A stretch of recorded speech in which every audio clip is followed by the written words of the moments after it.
Halo semuanya, perkenalkan saya Gustriani Marpaung dengan NIM 22331111081 kelas PPSI Reguler F 2023. Video ini saya perbuat untuk memenuhi tugas ujian tengah semester mata kuliah statistik yang diampu oleh Ibu Prihatin Ningsih Sagala SPD MSI. Dalam video ini saya akan menjelaskan mengenai analisis komparasi menggunakan SPSS. Sebelum kita melanjut kepada tutorial, sebelum itu kita harus tahu dulu apa itu analisis komparasi. Jadi, analisis komparasi merupakan teknik analisis statistik yang bertujuan untuk mengetahui apakah terdapat perbedaan yang signifikan antara dua atau lebih kelompok data.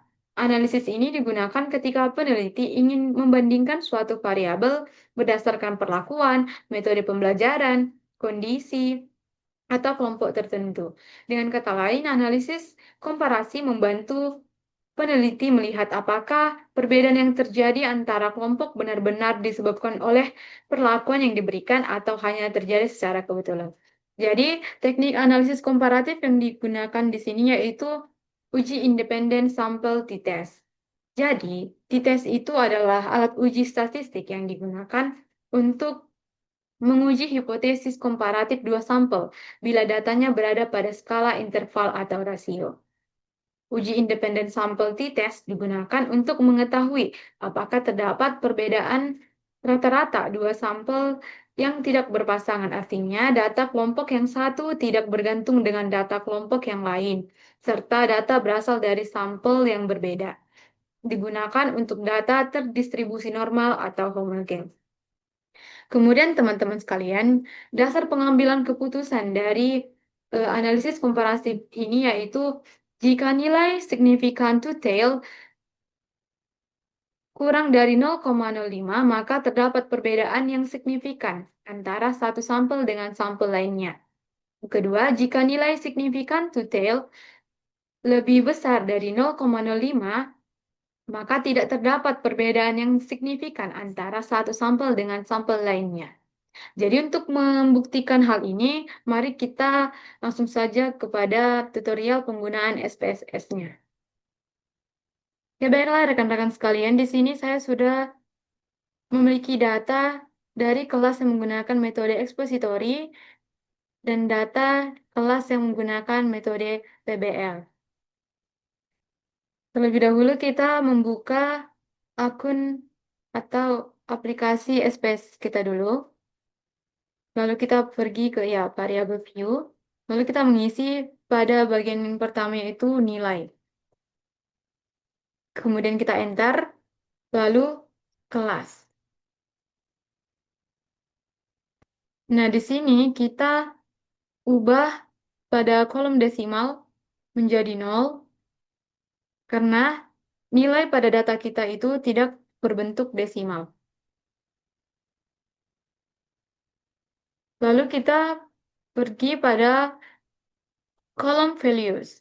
Nah, pada bagian nilai, values ini tidak perlu kita ubah. Kita hanya mengubah di bagian kelas saja. Nah, di sini kita ubah menjadi 1. Dan pada label ini kita ubah menjadi expository. Lalu kita add. Lalu buat lagi 2 PBL.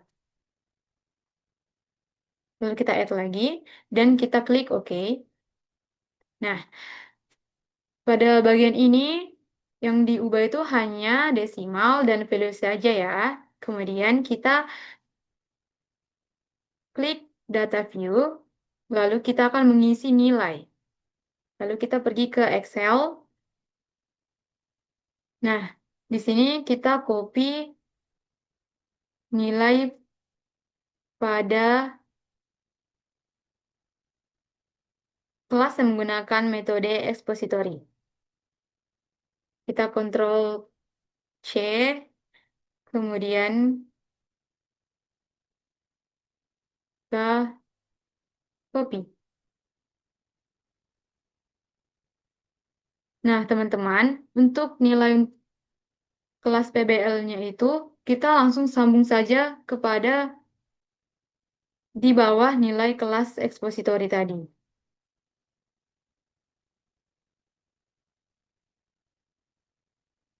Lalu kita copy lagi,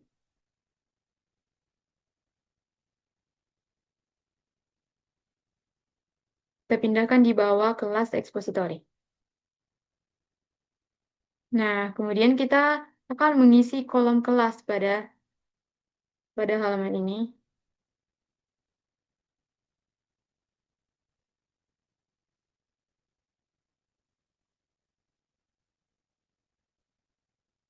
Lalu kita copy lagi. Sebenarnya teman-teman atau rekan-rekan sekalian, kita juga bisa mengisinya secara manual. Tapi itu akan membutuhkan waktu yang lama. Jadi kita tinggal copy-copy salin saja.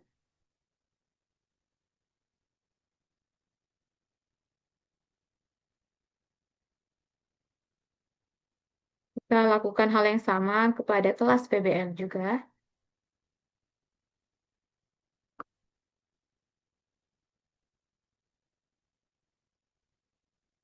Nah, rekan-rekan sekalian, untuk memastikan apakah nilai ini tepat pada kelas 1 atau kelas ekspositori, kita tinggal pergi ke view, lalu kita lihat value labels. Nah, di sini sudah tepat ya teman-teman.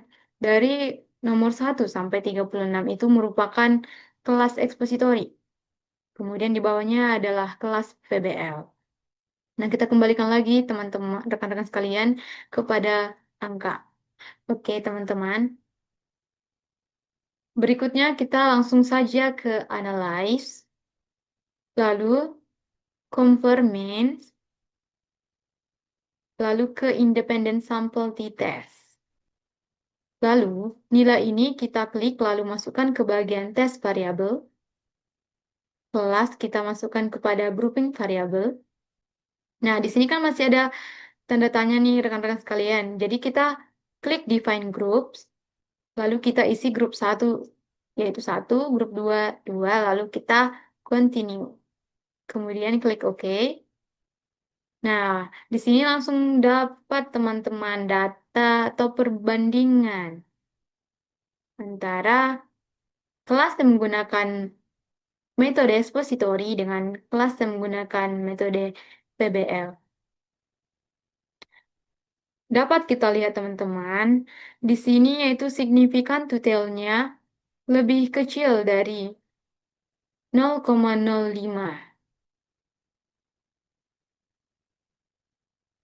Nah, rekan-rekan sekalian, kita kembali kepada dasar pengambilan keputusan tadi, yaitu jika nilai signifikan detail lebih kecil dari 0,05, maka terdapat perbedaan yang signifikan antara satu sampel dengan sampel lainnya.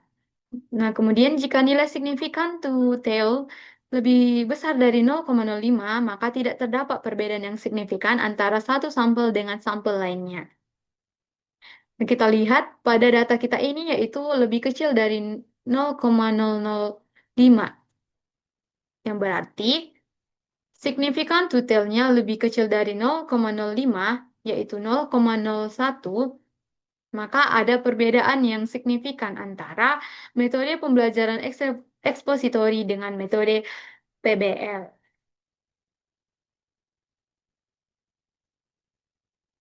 Nah, rekan-rekan sekalian, demikian cara pengaplikasian analisis komparasi menggunakan SPSS. Semoga tutorial ini dapat bermanfaat untuk kita semuanya. Terima kasih.